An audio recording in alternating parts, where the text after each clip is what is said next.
నమస్తే, welcome to four sides TV upfront news. నేను మీ సంపత్ కుమార్. ముందుగా బులెటిన్లో హెడ్లైన్స్ చూద్దాం. నెల్లూరులో బాలల జానపద నృత్యం 5 రికార్డులను బ్రేక్ చేసిన బృందం.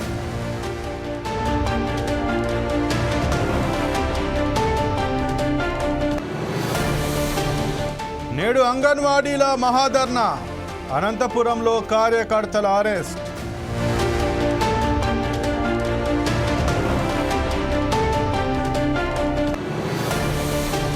ఛాంపియన్ ట్రోఫీ గెలిచిన భారత్, దేశవ్యాప్తంగా అభిమానుల సంబరాలు.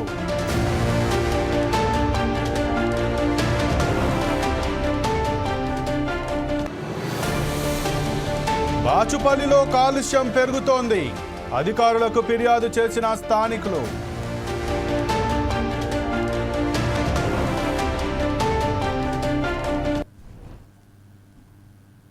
ఛాంపియన్ ట్రోఫీలో భారత్ గెలుపు సందర్భంగా మహబూబాబాద్లో సంబరాలు చేసుకున్నారు. బాణసంచా కాల్చి జై భారత్ అంటూ నినాదాలు చేశారు.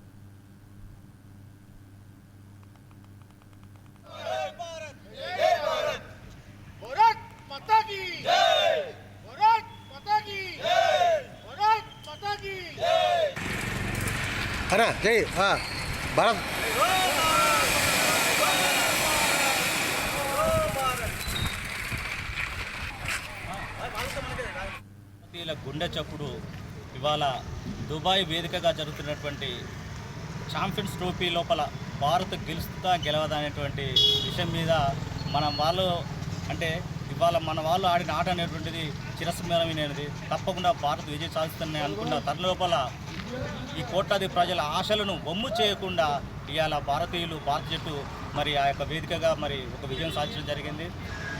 ఇంకా విచిత్రమైన విషయం ఏంటంటే మొత్తం ఐసీసీ టోర్నీ లోపల కనీసము టాస్ గెలవకుండా కప్పు గెలిచినటువంటి గొప్ప మన భారత జాతికి దక్కింది. చాలా సంతోషకరమైన విషయం. అదేవిధంగా టీమిండియా అనేటువంటిది మొదటి మ్యాచ్ నుండి లాస్ట్ మ్యాచ్ వరకు కూడా ఎన్ని ఒడిదుడుకులు ఎదురైనా కూడా, ఎంత ఒత్తిడి ఎదురైనా కూడా ఖచ్చితంగా ఒక్క మ్యాచ్ ఓడిపోకుండా వాళ్ళ విజయం సాధించడం అంటే చాలా చాలా సంతోషకరమైన విషయం. ఇలా అద్భుతం. ఇలా భారతదేశంలోనే కాకుండా ప్రపంచవ్యాప్తంగా భారతదేశంలో గర్వంగా మరి వాళ్ళు ఫీల్ అవుతున్నారు. అందులో భాగంగా మహబూబాబాద్ పట్టణ లోపల యూత్ అంతా కలిసి మరి యొక్క క్రికెట్ సంబరాలు చేసుకుంటున్నాం. ఎందుకంటే చాలా సంవత్సరాల తర్వాత మనకు ఐసీసీ ట్రోఫీ అనేది వచ్చింది. లాస్ట్ టైం కూడా ఐసీసీ ట్రోఫీ ఫైనల్ లోపల మనం న్యూజిలాండ్ చేతులు ఓడిపోయినాం. ఇవాళ న్యూజిలాండ్ ఓడిచి కసి తీర్చుకున్నాం. అదేవిధంగా ఇక భారతీయుల గుండె లోపల, భారతీయుల మనసు లోపల ఒక సంతోషాన్ని వెలిబుచ్చినటువంటి ఇచ్చినటువంటి ఈ యొక్క భారత జట్టుకు మరి మానుకోట ఉన్నటువంటి క్రికెట్ క్రీడా అభిమానులు. నెల్లూరులో జానపద నృత్యంలో బాలలు మెప్పించారు. ఏకంగా 5 రికార్డులను కైవసం చేసుకున్నారు. 1116 మంది బాలలు ఒకే చోట చేరి నృత్యం చేశారు. నగరంలో ఏసీ సుబ్బారెడ్డి స్టేడియంలో 10 ప్రభుత్వ పాఠశాలకు చెందిన విద్యార్థులు ఈ కార్యక్రమంలో పాల్గొన్నారు. Guinness wonder book, Telugu book, Bharat record, genius, golden star సంస్థల ప్రతినిధులు హాజరయ్యారు. నుంచి మేము ఎదురు చూస్తున్నాం. ఆంధ్రప్రదేశ్లో మన ఏపీకి ఇంతవరకు గిన్నీస్ బుక్ రికార్డు లేదండి. జానపదాన్ని అట్టడుగు పడిపోతుంది. ఈ మధ్య గౌరవ డాక్టరేట్ నాకు ఇవ్వడం జరిగింది. ఫోక్లో మొదటి నుంచి ఫోక్ డ్యాన్స్ అంటే చాలా ఇష్టం. 39 సంవత్సరాలండి మాస్టర్గా చేస్తున్నాను. నేను చిన్నప్పటి నుంచి నేర్చుకుంటున్నాను. నాది 56 ఇయర్స్ స్టిల్ నాది. సో ఈ జానపదం అంటే చాలా ఇష్టం. నేను బేసికల్గా క్లాసికల్ కూచిపూడి చేశానండి. భరతనాట్యం కూచిపూడి చేశాను. కానీ జానపదం అంటే చాలా ఇష్టం. జానపదం అనేది శాస్త్రీయ నృత్యాల కంటే మొదటి నుంచి ఉన్న నృత్యం ఇది.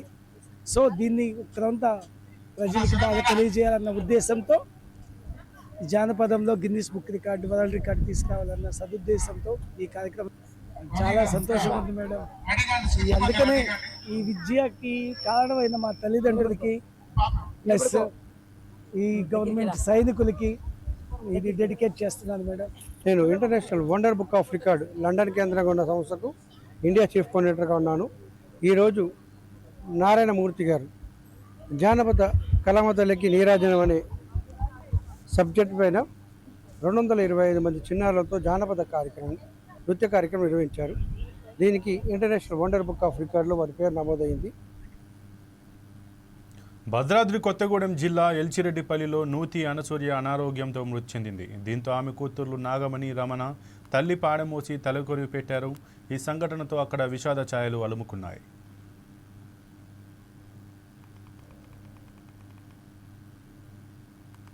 మగ పిల్లగాడు 2 ఆడపిల్లలు. మా తమ్ముడికి ఇది లివర్ పెరిగేసి చనిపోయిండండి. 20 సంవత్సరాలు వచ్చారు. వాళ్ళకి ఎవ్వరూ లేరు పిల్లలు. ఇక మేమే ఆడపిల్లలమైన మాకు మొగుళ్ళు చనిపోయారు. ఇద్దరికి చెల్లెకు నాకు. మేమే ఉండి మేమే చేసినాం. మా నాన్నకు కూడా అమ్మకు కూడా మేమే చేసినామన్నీ. ఇప్పటి వరకు అన్నీ మేమే చేసుకున్నాం. మా అమ్మకు మా నాన్నకి ఎలాంటి ఆస్తి లేదు, అంతస్తులు లేవు. మాకు ఇచ్చిన వాళ్ళు కూడా మా భర్తలు కూడా చనిపోయారు. మా అమ్మ పేరు అనసూర్య, నాన్న పేరు రాజయ్య, నూతి రాజయ్య. నాన్న ముందు కిడ్నీలు పాడైపోయి చనిపోయాడు. నాన్న ఎలాంటి ఆధారం లేక బాగు చేయించుకో చేత కాకనే మా నాన్న మేము చంపుకున్నట్టు అయింది. ఈమెకు పుండు కాలుకు పుండు అయిపోయి ఎన్ని చూంచినా ఈమెకు తగ్గలేదు. తగ్గక వారం 10 రోజుల నుంచి 3 సంవత్సరాల నుంచి నేనే అన్ని తీసుకొచ్చి భోజనం వండుకొచ్చి తీసుకొచ్చి పెట్టి వెళ్తాను ఇంటికి. ఆమెకు ఐసీసీ ఛాంపియన్స్ ట్రోఫీని భారత్ జట్టు కైవసం చేసుకుంది. దీంతో అనంతపురం జిల్లాలో సంబరాలు అంబరాన్ని అంటాయి. క్రికెట్ అభిమానులంతా రహదారులపై చేరి నినాదాలు చేశారు. బాణసంచా కాలుస్తూ విజయోత్సవాల్లో పాల్గొన్నారు. Clock tower, Subhash road, Saptagiri కూడలి వద్ద ట్రాఫిక్ చాలాసేపు స్తంభించింది. యువకులు ద్విచక్ర వాహన ప్రదర్శనలతో సందడి చేశారు.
శ్రీ సత్యసాయి జిల్లా కదిరిలో మంత్రి నారా లోకేష్ పర్యటించనున్నారు. లక్ష్మీ నరసింహస్వామికి పట్టు వస్త్రాలు సమర్పించేందుకు మంత్రి జిల్లాకు రానున్నారు.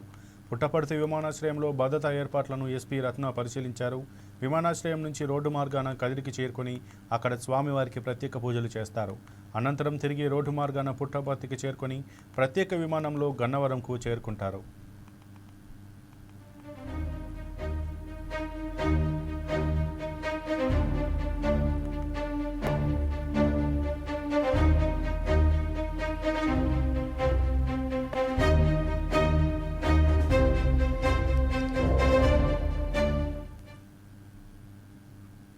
అనంతపురం జిల్లాలో అంగన్వాడీ కార్యకర్తలను అరెస్ట్ చేశారు. ఇవాళ విజయవాడలో అంగన్వాడీలు మహాధర్నాకి పిలుపునిచ్చారు.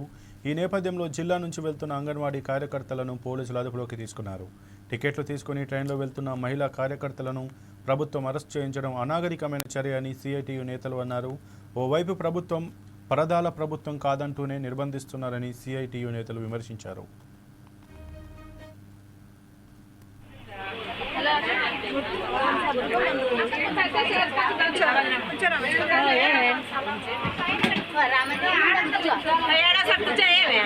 Anganwadi workers and helpers union, anganwadi workers and helpers union, AP anganwadi workers and helpers union जिंदाबाद जिंदाबाद పోరాడతాం పోరాడతాం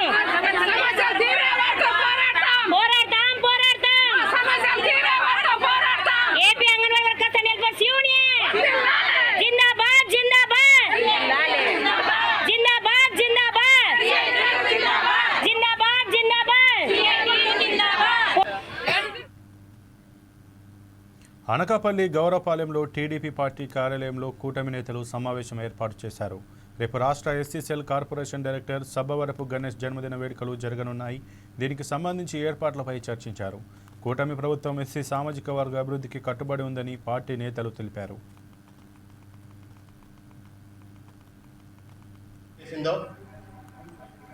దానిని అపోజ్ చేయడానికి చంద్రబాబు నాయుడు గారు ఎంఎస్ రాజు అనే ఒక అస్త్రాన్ని ఉపయోగించి మమ్మల్ని అంతా కూడా ఆయన కింద టీంలు వేసి రాష్ట్ర ఎస్సీసెల్ అధ్యక్షుడిగా అక్కడ ఎంఎస్ రాజు గారిని నియమించి ఇక్కడ అనకాపల్లి జిల్లాలో మాకు అవకాశం ఇచ్చి కొనసాగించారు. ఏదైతే దళిత మీద అరాచకాలు జరిగినాయో వాటిని అన్నింటినీ కూడా అపోజ్ చేస్తూ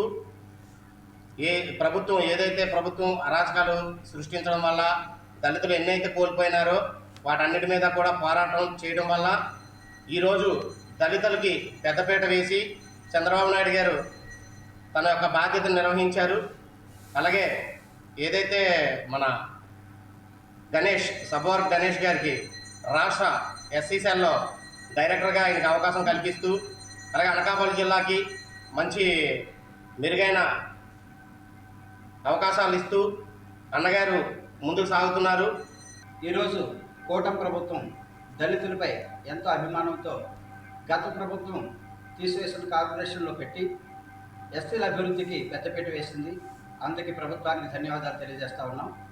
ఈ సందర్భంగా గతంలో మరి రాష్ట్ర వ్యాప్తంగా ఈ ఎస్సీ సెల్ అనే కార్యక్రమం చంద్రబాబు నాయుడు పెట్టి ఈ ఉద్యమాల్లో దళితులకు చేసిన అన్యాయం, తెలుగుదేశం పెట్టిన కార్యక్రమాలన్నింటి రద్దుపరిచి దళితుల జీవనోపాధికి ఇబ్బంది పెట్టినటువంటి వైనాన్ని మేము ఎండగడుతూ మరి ప్రభుత్వ గెలుపు కృషి చేసినందుకు ఫలితంగా మరి ఈరోజు సబ్బవరపు గణేష్కి రాష్ట్ర ఎస్సీ కార్పొరేషన్ డైరెక్టర్గా పదవి వారిని గుర్తించారు. వారు పదవిలో కొనసాగుతున్నారు. వారిది ఈరోజు 11వ తేదీ మంగళవారం నాడు జన్మదిన శుభాకాంక్షలు ఉన్నాయి. గత ప్రభుత్వంలో ఎస్సీలు పడిన బాధలు, అన్యాయాలు, అక్రమాలు, దుర్ఘటనలు. బాచ్పల్లిలో కాలుష్యం పెరిగిపోతుందని సాయి అనురాగ్ కాలనీ వాసులు ఆందోళన చెందుతున్నారు. అధికారులకు ఎన్నిసార్లు వినతి పత్రాలు ఇచ్చినా తూతూ మంత్రంగా వ్యవహరిస్తున్నారని అంటున్నారు. ఇప్పటికైనా ప్రభుత్వం తమ సమస్యను పరిష్కరించాలని వేడుకుంటున్నారు. ఎర్లీ మార్నింగ్లోను అండ్ సాయంత్రం 6 గంటల ప్రాంతంలోనూ బాగా భయంకరమైన కలుషితమైన గాలి అయితే చాలా వస్తుంది. అది పిల్లలకి సరిగ్గా ఉండటం లేదు. రాబోయే తరాలకి మనం ఇవ్వగలిగేది స్వచ్ఛమైన గాలిని ఇస్తేనే తరాలు అనేది ముందరికి వెళతాయి. జీవితంలో ఇచ్చేది తల్లి ప్రేమ, స్వచ్ఛంగా కలుషితం లేనిది తల్లి ప్రేమ ఎంతో, అదేవిధంగా పిల్లల తాలూకా గాలి మనం ఇచ్చేది కూడా స్వచ్ఛంగా ఉండాలి. అదైతే మనం ఇవ్వలేకపోతున్నందుకు ఒక ఆడదానిగా సిగ్గుపడుతున్నాను. దయచేసి ఈ విషయంలో సీఎం గారు నిర్ణయం తీసుకొని ఇమీడియట్లీ ఇక్కడ ఉన్న కర్మాగారాలని తీసుకువెళ్ళి మరో ప్రదేశానికి మార్చాలని, ఎవరికి ఇబ్బంది లేని ప్రదేశాలకు మార్చాలని కోరుకుంటున్నాము. ప్రజలందరూ కూడా ఈ విషయాన్ని, అందరూ చుట్టుపక్కల వాళ్ళు అందరూ కూడా దీన్ని హర్షిస్తారు. అందరం కలిసి వస్తాము, నడుస్తాము, ముందరకు వెళతాం అనుకుంటున్నాము. ఈ విషయంలో సీఎం గారు ఇమీడియట్లీ నిర్ణయం తీసుకోవాలని కోరుకుంటున్నాను. పీసీబీ వాళ్ళు దీంట్లో ఎలాంటి యాక్షన్ తీసుకోలేకపోతున్నారు. అది ఏ కారణాలైనా కావచ్చు, కానీ దానికి మీరు ముందుండి మా ప్రజలందరికీ మేము మిమ్మల్ని కావాలని కోరుకొని మరి ఎంచుకున్నాము. కాబట్టి మీరు న్యాయం చేస్తారని మేము అనుకుంటున్నాము. దయచేసి సీఎం గారు మీరు ఈ విషయాన్ని ఆలోచించండి. మమ్మల్ని, మా పిల్లల్ని ఒక తల్లి ప్రేమను ఏ విధంగా అయితే అందిస్తున్నామో అదే విధంగా మీరు కూడా ఒక తల్లిలాగా ఆలోచించి మా పిల్లలకి, రాబోయే తరాలకి మంచి గాలిని ఇస్తారని, నీటిని ఇస్తారని. మేము ఇక్కడ నీళ్ళకు కూడా చాలా ఇబ్బంది పడుతున్నామండి. ఆనుకుని ఉన్న బొల్లారం ఇండస్ట్రియల్ ఏరియా నుంచి ఎన్నో గాలి నుంచి వచ్చే వ్యవస్థలు కానీ అవన్నీ ఎన్నో ఇబ్బందికరంగా మారినాయి. 2024కి జీవో ఉంది. ఇక్కడ ఉన్న ఫ్యాక్టరీలన్నీ తరలి వెళ్ళిపోవాలని చెప్పి 2024 లాస్ట్ ఇయర్ అని చెప్పి జీవో కూడా ఉంది. అయినా కానీ ఇట్లన్నిటిని ఉల్లంఘించి ఫ్యాక్టరీ వాళ్ళు ఇక్కడే ఇంకా దాని ఇండస్ట్రీలు నడుపుతున్నారు. దీనివల్ల ఎన్నో ఇబ్బందులు అవుతున్నాయి. మన గ్రౌండ్ వాటర్ అయితే TDS 3300 ఉంటుంది. గాలి అయితే 400 ఉంటుంది గాలిది అయితే.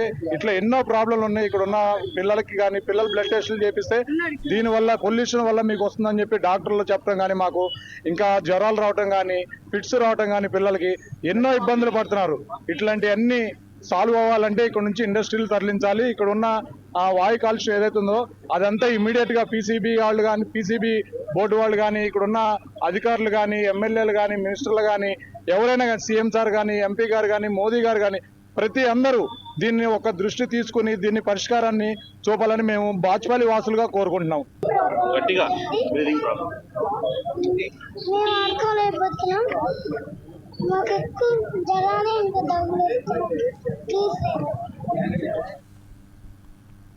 నెల్లూరులో కోవూరు పోలీస్ స్టేషన్ పరిధిలోని కమాండ్ కంట్రోల్ సెంటర్ షటిల్ కోర్టును ప్రారంభించారు. నేర నియంత్రణలో సీసీ కెమెరాలది కీలక పాత్ర అని ఎంపీ వేమిరెడ్డి ప్రభాకర్ రెడ్డి అన్నారు. VPR మైనింగ్ ఇన్ఫ్రా సహకారంతో 3 పోలీస్ వెహికల్స్ అందజేశారు. శిథిలావస్థకు చేరిన కోవూరు పోలీస్ స్టేషన్ పునరుద్ధరణకు సహకరిస్తామన్నారు. ప్రజాప్రభుత్వం ప్రజల సంక్షేమం అభివృద్ధి సమపాళ్ళల్లో ఇచ్చే ఎవరన్నా ఉన్నారు అంటే మన ముఖ్యమంత్రి చంద్రబాబు నాయుడు గారని దీని ప్రకారంగా నేను తెలియజేసుకుంటాను. ఈరోజు యాక్చువల్గా కోవూరు నియోజకవర్గంలో 50 చెక్కులు ఇంచుమించు 60 లక్షల వరకు ఇవ్వడం జరిగింది. అదేవిధంగా ఆల్రెడీ మేము ఒక 85 లక్షల వరకు ఇచ్చినాము. అంటే సుమారు 140 లక్షలు వరకు ఈ సీఎం రిలీఫ్ ఫండ్ నుంచి ఈ 9 నెలల్లో కోవూరు నియోజకవర్గంలో ప్రతి ఒక్కరికి ఎవరైతే ఆపదలో ఉన్నారో వాళ్ళందరికీ ఇచ్చి వాళ్ళని కాపాడడం జరిగింది. ఇది మానవత్వంతో మన ముఖ్యమంత్రి గారు ఎప్పుడు పెడితే అప్పుడు ఇమీడియట్గా ఈ చెక్స్ రిలీజ్ అవుతున్నాయి.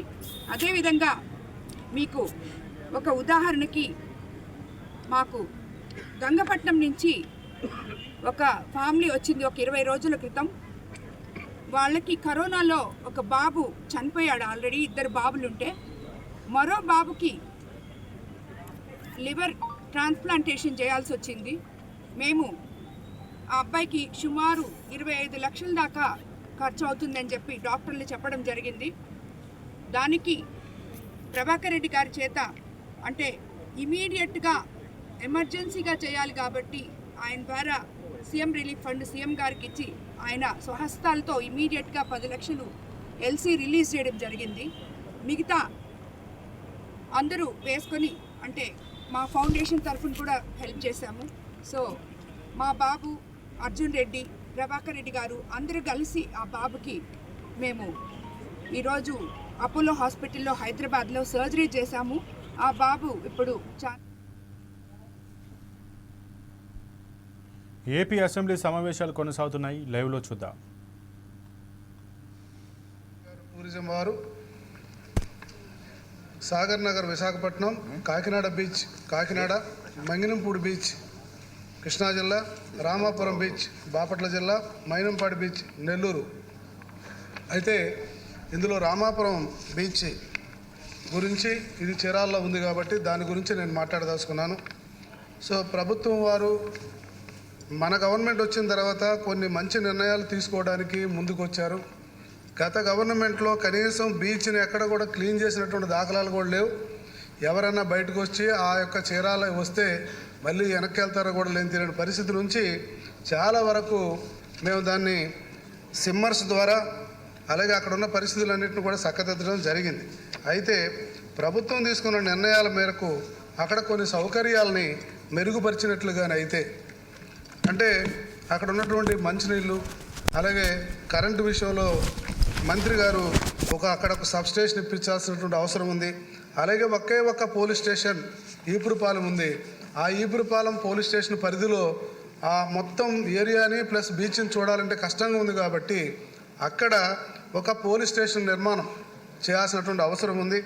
అలాగే మరి ఇక్కడ వచ్చేటప్పటికి మాకు ప్రధానంగా ఒక excellent road 216 national highway, Ongole నుంచి కత్తిపూడి వరకు ఒక హైవే ఉంది.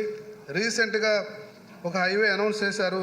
అది 167A అనేటువంటిది పిడుగురాల నుంచి వాడరేవు వరకు ఒక నిర్మాణం జరుగుతుంది. అయితే మేము కోరేది ఏంటంటే చీరాల రామాపురం బీచ్ నుండి బాపట్ల సూర్యలంక వరకు ఒక రోడ్డు కనెక్టివిటీ కానీ ఇచ్చినట్టుగా కానీ అయితే ఆ ప్రాంతాన్ని అభివృద్ధి చేసుకునేటువంటి అవకాశం వస్తుంది.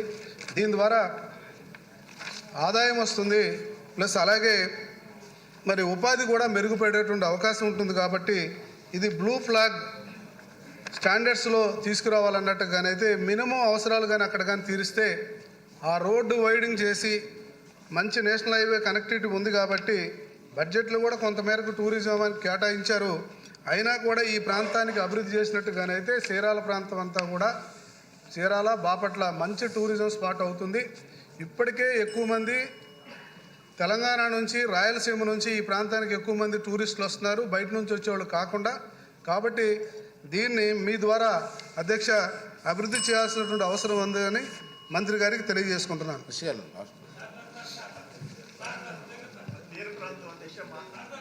మినిస్టర్ గారు లేవక ముందు మీరు అడగాలి సార్, లేచిన తర్వాత అది ప్రొసీజర్ కాదు. అధ్యక్ష,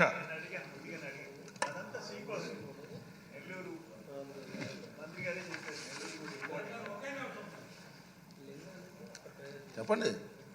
టైం ఎప్పటిగా హాఫ్ అన్ అవర్ లేట్లో మనం రన్ హౌస్.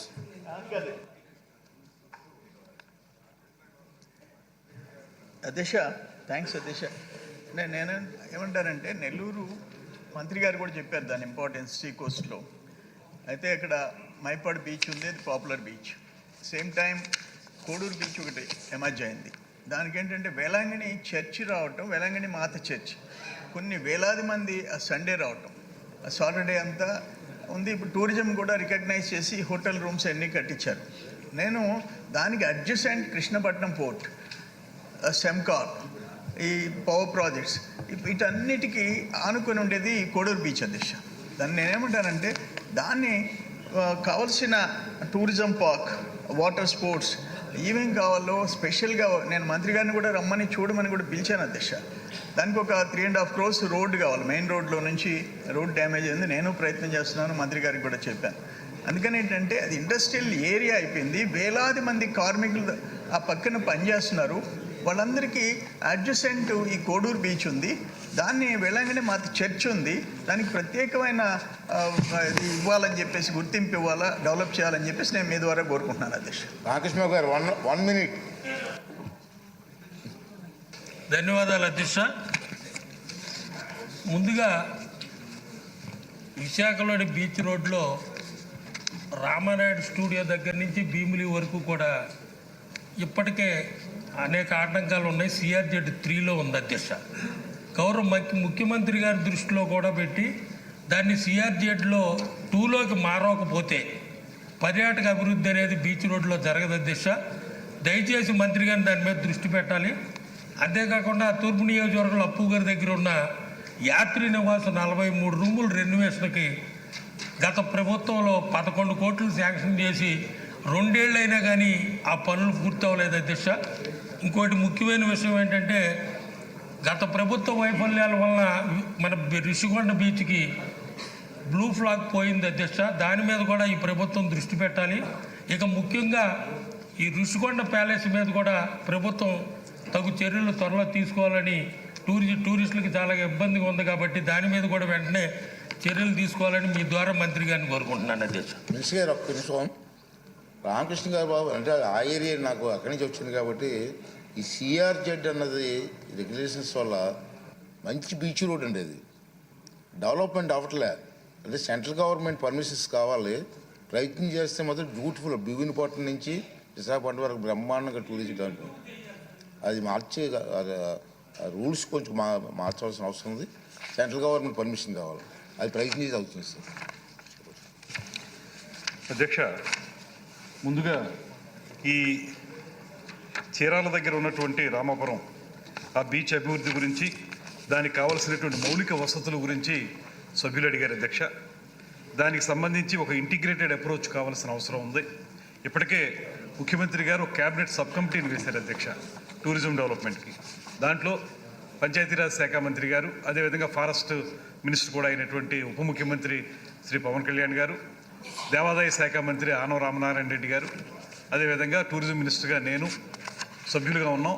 ఈ మధ్యన ముఖ్యమంత్రి గారిని ఇరిగేషన్ మినిస్టర్ గారిని కూడా అందులో ఇన్కార్పొరేట్ చేయమని చెప్పి అడగటం జరిగింది అధ్యక్ష. అలాగా ఈ క్యాబినెట్ సబ్ కమిటీ ఇలాంటి ప్రాంతాలు ఏవైతే ఉన్నాయో ఈ మల్టిపుల్ డిపార్ట్మెంటల్ యాక్టివిటీస్ చేయాల్సినటువంటి పనులు, ఓ పక్కన విద్యుత్ శాఖ మంత్రి గారు, మరో పక్కన రోడ్లు భవనాల శాఖ మంత్రి గారు, వీళ్ళందరూ కూడా ఇన్వాల్వ్ అవ్వాల్సినటువంటి అంశాలని సభ్యులు లేవనెత్తారు అధ్యక్ష. దీనికి ఇంటిగ్రేటెడ్ అప్రోచ్ అవసరం. తప్పనిసరిగా వీళ్ళందరితో ఇంటిగ్రేట్ చేసుకుని అక్కడ మౌలిక సదుపాయాల కల్పనకి ఎవరెవరు ఏ డిపార్ట్మెంట్ ఉపయోగపడుతుందో తప్పనిసరిగా టేకప్ చేస్తామనేటువంటి మాట తెలియజేస్తున్నాం అధ్యక్ష. అయితే దీనికంటే ముందు మనం చేయాల్సింది పెట్టుబడిదారులు రావాలి. ఇది ప్రభుత్వం అన్ని కార్యక్రమాలు చేయాలంటే జరిగే పని కాదు అధ్యక్ష. అందుకే ఇప్పుడు PPP మోడ్ అనేటువంటిది, పబ్లిక్ ప్రైవేట్ పార్ట్నర్షిప్ అనేటువంటి దాన్ని ఇప్పుడు బాగా మనం ప్రమోట్ చేస్తా ఉన్నాం అధ్యక్ష. అందులో భాగంగా విజయవాడలో ఒక సదస్సు, విశాఖపట్నంలో సదస్సు పెట్టాం, ఢిల్లీలో కూడా పెట్టాం. వీటి ద్వారా తమరు కూడా అందులో విశాఖపట్నం దానికి అటెండ్ అయ్యారు. దీంట్లో కొంతమంది పెట్టుబడిదారులు ముందుకు వస్తున్నారు అధ్యక్ష. వారు వచ్చినప్పుడు వారితో ఇలాంటివి రామాపురం బీచ్ కానీ, అదేవిధంగా ఇందాక చంద్రమోహన్ రెడ్డి గారి సభ్యులు, గౌరవ సభ్యులు, సీనియర్ సభ్యులు వారు నాతో పదే పదే కూడా ఈ విషయాన్ని కోడూరు అభివృద్ధి గురించి చెప్పారు అధ్యక్ష. నిజానికి నేను వారి దగ్గరికి ఆ జిల్లాకి వెళ్ళినప్పుడు కలిశాను, వారి ఇంటికి కూడా వెళ్ళినప్పుడు చెప్పిన అంశంలో వేలంకణి మాత టెంపుల్ ఏదైతే ఉందో దాని పరిసర ప్రాంతాల్లో పర్యాటక రంగం అభివృద్ధి చెందడానికి చాలా అవకాశం ఉంది అధ్యక్ష. మనం మామూలుగా ఎప్పుడు చూసినా మైపాడు గురించి మాట్లాడతాం, కానీ ఇక్కడ నేను చూశాను, బయట నుంచి చూశాను, పూర్తిగా లోపలికి వెళ్ళలేదు, కానీ చాలా అద్భుతమైనటువంటి అవకాశం ఉన్నటువంటి బీచ్ అది. అదేవిధంగా దానికి సంబంధించి ఇప్పటికే కొన్ని రిసార్ట్స్ లాంటివి తయారై ఉన్నాయి, వాటిని పూర్తి చేసుకోవాల్సిన అవసరం కానీ దాన్ని అప్లిఫ్ట్ చేయవలసినటువంటి అవసరం కానీ ప్రత్యేకంగా ఉంది అధ్యక్ష. తప్పనిసరిగా వారు చెప్పినటువంటి కోడూరు బీచ్ని అభివృద్ధి చేయడానికి ఇందులో ఈసారి మేము చేసేటువంటి కార్యక్రమంలో పెట్టుకుంటాం అనేటువంటి మాట వారికి తెలియజేస్తూ, ముఖ్యమైనది తమరు కూడా చెప్పారు, అదేవిధంగా రామకృష్ణ బాబు గారు కూడా చెప్పారు, సిఆర్జెడ్ అనేది చాలా ప్రతిబంధకంగా ఉంది అధ్యక్ష. ఖచ్చితంగా ఈ కోస్టల్ రెగ్యులేషన్ జోన్ రూల్స్ ఏవైతే ఉన్నాయో ఇవి మనకి పర్యాటక రంగం అభివృద్ధికి కానీ ఇతరత్ర అభివృద్ధికి కానీ చాలా అడ్డంకిగా మారుతూ ఉన్నాయి. తమరు చెప్పినట్లుగా దీన్ని కేంద్ర ప్రభుత్వం దగ్గర నుంచి కొంచెం సడలింపు తీసుకురావాల్సిన అవసరం ఉంది. వీటికి కూడా ఒక కార్యాచరణ తయారు చేస్తున్నాం అధ్యక్ష. కొన్ని చోట్ల మనకి సిఆర్జెడ్ సడలింపు చాలా అవసరం. వారు చెప్పినట్లుగా 2లోకి తీసుకురావాలన్నారు. అలాంటి సడలింపులకు అవసరమైనటువంటి కార్యాచరణని తప్పనిసరిగా చేపడతాం అనేటువంటి మాట తెలియజేస్తూ, ఋషికొండ బీచ్, ఆ బీచ్కి సంబంధించి కూడా మనం అక్కడ గత ప్రభుత్వం తాలూకు కొన్ని ఇందాక నేను చెప్పిన విధంగా ఈ ఆక్రమణలు కానీ అవి ఉండటం వల్ల మనం బ్లూ ఫ్లాగ్ని కోల్పోవడం జరిగింది అధ్యక్ష. ఆక్రమణలు తొలగించడం, అదేవిధంగా దాంట్లో పరిశుభ్రతను పాటించడం, ఎన్విరాన్మెంట్ ఎడ్యుకేషన్ని అందులో పెంపొందించడం లాంటి కార్యక్రమాల మీద దృష్టి పెడుతున్నాం అధ్యక్ష. మనకి ఆంధ్రప్రదేశ్లో ఉన్నటువంటి ప్రముఖమైనటువంటి ప్రాంతాల్లో వైజాగ్ మనకి ఆ పరిసర ప్రాంతాలన్నీ కూడా అద్భుతమైనటువంటి పర్యాటక కేంద్రాలుగా అభివృద్ధి చెందే అవకాశం ఉంది అధ్యక్ష. గడిచిన 5 సంవత్సరాలు జరగలేదు కాబట్టి తప్పనిసరిగా ఇక్కడి నుంచి వాటి మీద దృష్టి పెట్టి మళ్ళీ బ్లూ ఫ్లాగ్ కూడా అధ్యక్ష ఇప్పటికే ఒక రకమైన ఆడిట్ అయ్యింది, వాళ్ళు సాటిస్ఫై అయ్యి వెళ్ళారు. మళ్ళీ ఇంకొక ఆడిట్ 18వ తారీఖున జరుగుతుంది. ఆ ఆడిట్ జరిగిన తర్వాత ఖచ్చితంగా మళ్ళీ బ్లూ ఫ్లాగ్ ఆ జెండాని మనం ఎగరేయడానికి ప్రభుత్వం సిద్ధంగా ఉందనేటువంటి మాటని తమ ద్వారా తెలియజేస్తున్నాను అధ్యక్ష. క్వశ్చన్ అవర్ పూర్తి అయిందండి. ఇప్పుడు 0 అవర్ స్టార్ట్ చేద్దాం. ముందుగా స్టార్ట్ చేయవలసిందిగా జయరామ్ గారు, గుంతకల్ ఎమ్మెల్యే గారు. గుంటకల్ నియోజకవర్గం అధ్యక్ష, జంక్షన్లో రైల్వే డిపార్ట్మెంట్కి సంబంధించిన జంక్షన్ 2వ ప్లేస్లో ఉంది అధ్యక్ష, అతిపెద్ద జంక్షను. ఆ నియోజకవర్గానికి రావాలంటే రాకపోకలు R&Bకి సంబంధించిన విషయం అధ్యక్ష. రోడ్లు చిన్నగా ఉన్నవి, మండలాల నుంచి మన గుంటకల్కి రావాలన్నా కూడా చిన్న రోడ్లు కాబట్టి యాక్సిడెంట్లు కూడా జరిగేది ఎక్కువగా ఉన్నాయి. అదేవిధంగా ఆ రోడ్లు కూడా ఎలా ఉన్నామంటే మన తిరుపతికి తిరుమల కొండకి ఎలా ఎక్కుతామో అట్లా కర్వ్స్ ఎక్కువ ఉన్నవి, టర్నింగ్స్ ఎక్కువ ఉన్నవి. ఇప్పుడు జంక్షన్ కూడా ఎక్కువ ఉంది కాబట్టి ఆ రోడ్లని వెడల్పు చేయాలని చెప్పేసి R&B మినిస్టర్ మీ ద్వారా కోరడం జరుగుతుంది అధ్యక్ష. ఓకేనండి.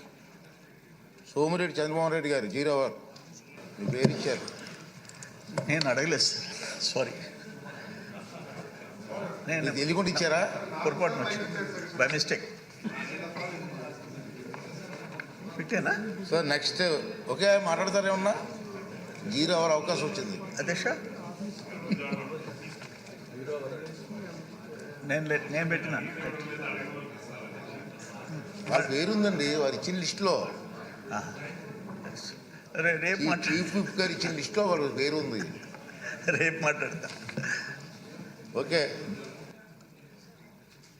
వెంకటగిరి ఎమ్మెల్యే గారు రామకృష్ణ గారు. ధన్యవాదాలు అధ్యక్ష. ఆల్తూర్పాడు రిజర్వాయరు సోమశిల స్వర్ణముఖి లీక్ కాలువ సార్. అయితే అది వెంకటగిరి మరియు కాళహస్తి నియోజకవర్గాల్లో సుమారు 97,000 ఎకరాలు, 2,50,000 మంది తాగే నీళ్ళు సార్. అది ఈ రిజర్వాయర్ని తిరుపతి తిరుమల త్రాగునీరు అవసరాలకు నిర్దేశించబడినటువంటి ఆల్తూర్పాడు రిజర్వాయర్ సార్ ఇది. అయితే మన ప్రభుత్వంలో అప్పుడు 18లో మన నాయకుడు చంద్రబాబు నాయుడు గారు ఆల్తూర్పాడు రిజర్వాయర్ని నిర్మించడానికి 18లో 283 లక్షలు శాంక్షన్ చేశారు సార్. అయితే 19లో వైసీపీ గవర్నమెంట్ వచ్చి దాన్ని రివర్స్ టెండరింగ్ పెట్టి ఒక 27% లెస్ చేసి అది కడబోళ్ళకి వచ్చింది సార్. ఆయన వచ్చి చూసి వెళ్ళాడే కానీ మళ్ళీ రాలేదు. మళ్ళీ దాన్ని క్యాన్సిల్ చేశారు సార్. ఇప్పుడు మన ప్రభుత్వం